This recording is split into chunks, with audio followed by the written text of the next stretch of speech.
think about getting up for work in the morning, okay? And you wake up and you enjoy your job, but you don't love it. You wish you could be doing something better. And isn't that true for everybody, for myself, for yourself, for everyone? Very few people in this world truly love and like what they do. Now, I'm not trying to get overly philosophical or what have you, but you'll see why I bring this up. So you're getting ready for work, right? And then you think to yourself, you know what? You're about to leave the door, you're about to leave your house, and you just say to yourself, something feels off today. Something just doesn't feel right. It doesn't click. All right, you know what that is?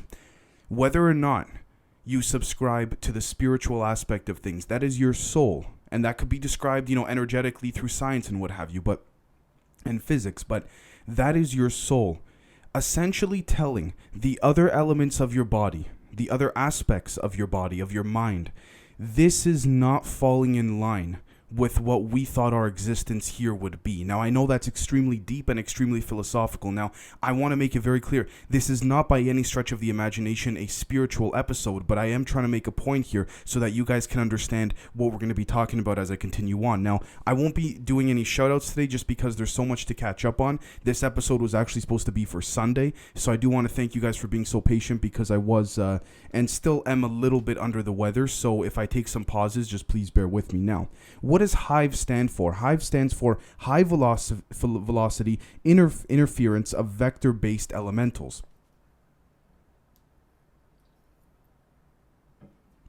Now, the title of this episode is Altering Human Spines to Suppress the Chakra and Create Synthetic Merkabahs. Now, ultimately, what we first need to understand is what the chakra is and what the merkabah is. Now, the chakra, allegedly, the human body has 7 of them, okay? Now, again, this is not necessarily a spiritual episode, but there are certain things that intertwine that through physics, the ghost particle may in fact be able to connect and relate through quantum computation and all of this information and what have you. Now, let's take a look here, for example, at Wikipedia. The chakra. The concept is found in the early traditions of Hinduism. Beliefs differ between the Indian religions, with many Buddhist texts consistently mentioning 5 chakras, while Hindu sources offer 6 or 7, end quote. So long story short, it essentially represents the different elements within the body. Now, I apologize if I butchered that definition, but for the sake of this episode, let's move on. Let's now understand what the merkabah is. So according to onetribeapparel.com, and I quote, there are many different symbols when it comes to sacred geometry, and many of these are printed on clothing and or used in jewelry designs. Now, long story short, the merkabah is part of, end quote, is part of sacred geometry. It's essentially a couple of different triangles, one facing upwards, one facing downwards, and it has different meanings for different things spiritually. Now, the point here, though, is that when we look at the fact that whether it's in the Bible, the Quran, Buddhist scriptures and texts, you name it, every single negative entity and spirit talks about using the human spine to decapacitate someone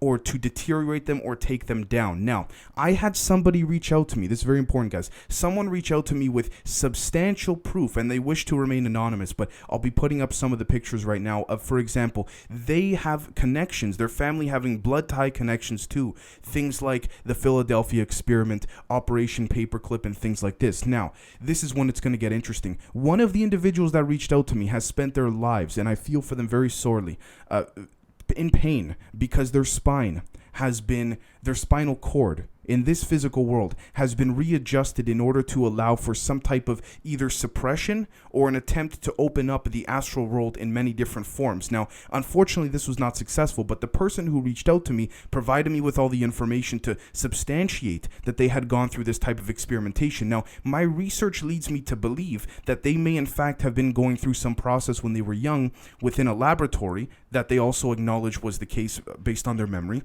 through a HIVE program. HIVE that I just mentioned earlier. Now, here's what's interesting. According to my source, very reliable, by the way, provided me medical transcripts, pictures, everything. Allegedly, there are give or take 75 to 80 people in the world who have had this experiment done on them. And when they call other doctors to try to have surgeries done on their spine in order to realign it, the doctors say, what the hell? What did you do? Excuse me, as if to say, did you go like skiing? Did you do something very physically demanding for your spine to be like this? Because we cannot correct it. Now, the interesting thing is that if we take a look at how many people have had this done to them officially that we know of. It's like I said, give or take 75 to 80. How many people in the world have the Rh null and Rh negative blood type? Allegedly, the ones that have gone missing, around that same number. Now, I would dare to say this could be a coincidence, but at the same time, it may not be. Now, this is when it's going to get very interesting. So, we have to understand the difference, and I've spoken about this before, between Rh negative and Rh null. This is the golden blood that I've spoken about in the past. Now, the thing about the hive, allegedly about this high velocity interference of vector-based elementals, is that it uses sacred geometry in order to alter the human spine in certain ways that manipulate the chakras and allow for a synthetic merkabah to be created. Now you might say, Dave, what's the point of a synthetic merkabah? Well, it has been rumored and alleged in the past that gray aliens, specifically the ones that are used as vessels or energy transmitters, have been using these synthetic merkabahs to create, or at least try to create, human souls in correspondence with certain people, human beings that are part of the LACE program, the low-level augmentative crossbreeding experimentation, as well as the deep underground military base programs as well.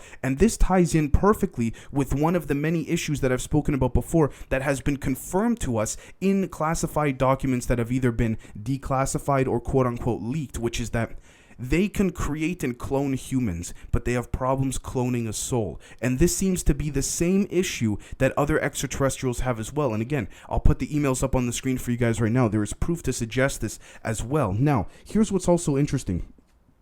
My source, according to what they have told me, has said that their family was one of the first, to experiment with Arpanet back in the 80s and 90s. Now, this is what's also interesting. What is Arpanet? So, according to Wikipedia, Arpanet stands for the Advanced Research Projects Agency Network, was the first wide area packet switching network with distributed control and one of the first networks to implement the TCP/IP protocol suite. Both technologies became the technical foundation of the internet. End quote. Now, this is what's extremely interesting. We do know that, CERN and all that and DARPA were part of helping to literally create the actual fundamental principles and aspects and elements of what we consider to now be the internet. But this is what's also very interesting.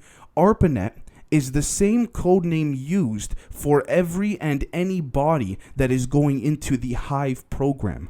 Okay, and this is all coming full circle. Now, I do want to, again, thank my source who wishes to remain anonymous respectfully, and I can respect and appreciate that. But at the same time, what my source is saying here, which came to me a few days just before I got sick a few days ago, lines up perfectly with exactly what I was going to bring out and present to you guys anyways, except this only makes it better because it only adds to the overall aspect of this project and only furthers to prove the possibility of this project being the case. Now, I don't want to do any disservice to my source. I do want to mention that this person has written me lengths and lengths of text in which I will be covering down in future episodes. Unfortunately, I wouldn't be able to cover it all in one shot, but it essentially confirms this Hive program that I have heard and that have there's kind of been, whispers all over and things like this as to whether or not it existed. But this source has essentially proved that for me. Now, here's the interesting thing as well that is interesting. Now, we know for a fact that there are grids around Earth. Now, and there's many different types, whether that is in the astral realm or in different dimensions with different beings visiting us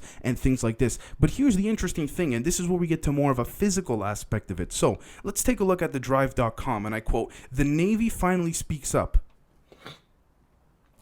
about its bizarre UFO patent experiments." Now, it's gotten so much attention, particularly from the military world lately, that a lot of people have been asking, why the hell would you patent things that you guys claim, even if you're the Air Force, and we know you patent stupid things all the time. Why would you patent things that you claim that to not actually work if they don't function? Well, they said that after about $500,000 later, I'm just summing up the article for you guys, and about, a handful of test subjects afterwards, they came up with nothing. It was impossible to do this. And the patent had to do with an EMF generator field, so electromagnetic frequential generator field. Essentially, long story short, being able to control, manipulate not just EMF, electromagnetic frequencies, but gravity as well. They said this came up false. Now, allegedly, this was a patent that leaked into the FOIA office, which is the Freedom of Information Act. But why do I bring this up? Because this is the same mechanism that is used to allow for this hive base to actually become mobile.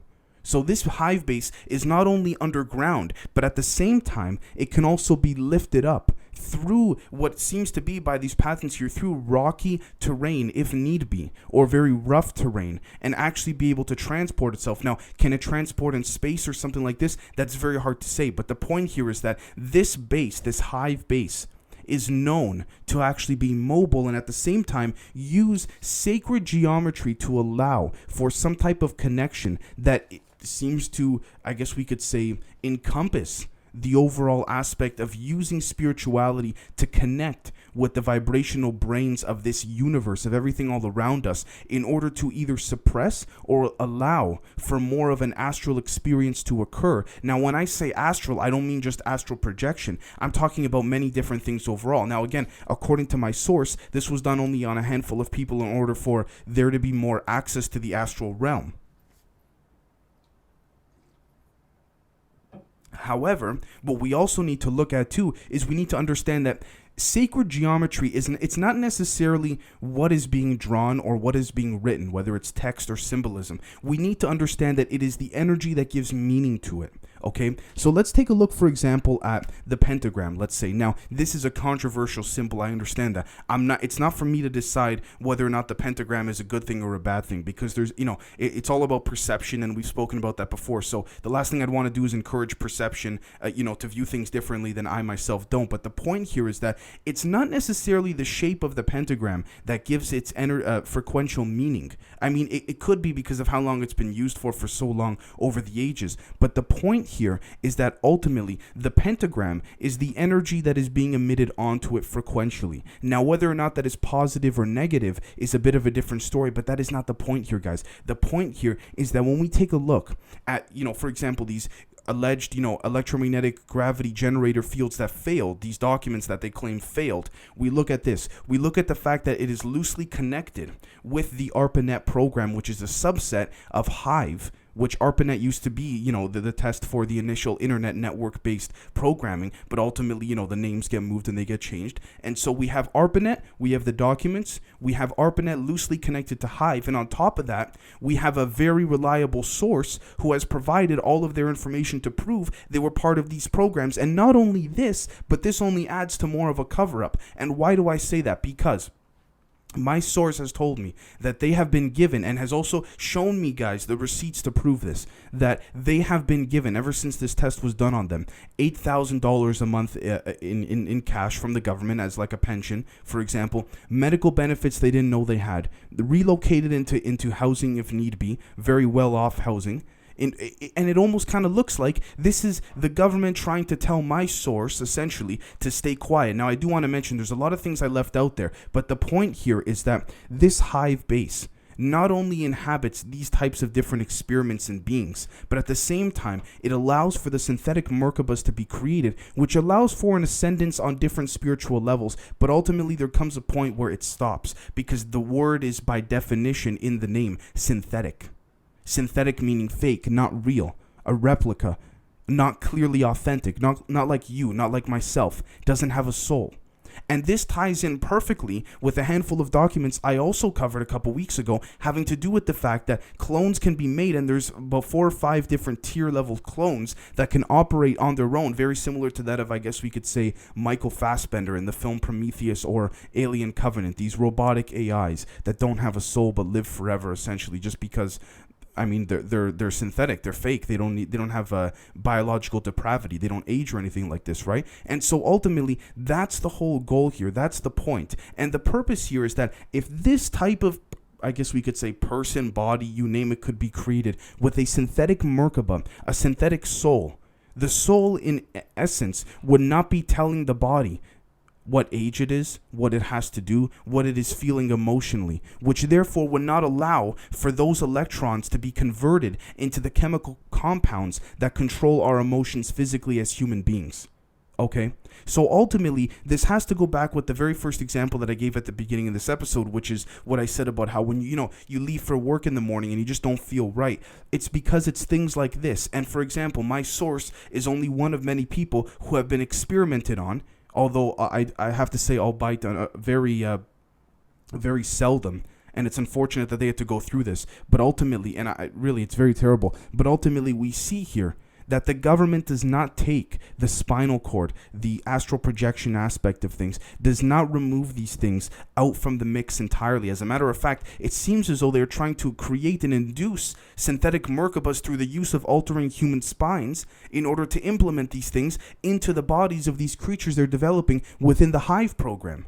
So I really want you guys to let me know what you think, because at the end of the day, there's just so much here to take a look at that it's almost as if this connects to every single project we've ever done. And the only thing is that I don't have the location of this hive base. Now, allegedly, it's in Denver. That's according to a source of mine, but that's all I want to go off of, because I don't want to say I know this for a fact until I do, or I hopefully am able to find this out for sure. So please let me know what you guys think. There is a lot to connect here. It might be a little bit of an oversimplification, but the whole point here is to allow your mind to expand and understand the way in which some of these experiments take place. There's no morals, guys. There's no ethics. There's none of that. Nothing whatsoever. And if that means you got to alter some human spines in order to do this, meaning that those spines can never be reverted back to their original position, so people like my source who have reached out to me cannot stand up again, then I guess so be it. That's the way they think. But that's a terrible thing. And ultimately, we're going to see here, based on, the documents and everything I've provided as evidence, and we can come up with our own conclusion. But I want you guys to let me know what you think, because the timing of all this seems to be a little bit ironic in many different areas. So again, thank you guys for your patience the last few days, and we will catch you tomorrow. Cheers.